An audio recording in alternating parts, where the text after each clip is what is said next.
On mo lang to.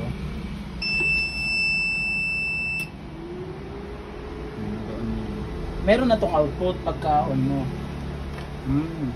May ano na siya, Meron na kuryente yan, na sir. agad. May 220 na yan.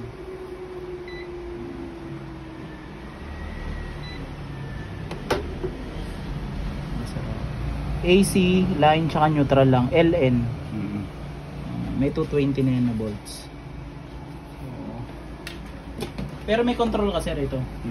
So hindi ka makukuryente, hindi ka maano. Ito yung control mo. Okay na, kuryente nga sa At tsaka, ito sir, papakita ako. Pag ang battery mo, bumaba ng 12 volts, para sample, bumaba. Monitor na rin siya dito. Ayan sir,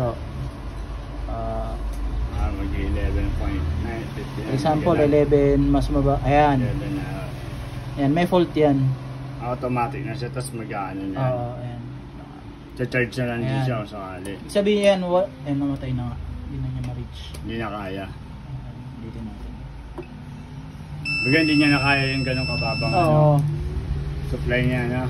Para ano rin sir, ma-protectan din yung battery mo. Ayan, for example, ayan. Merong E06, mas mababa sa 12 volts eh. Oo.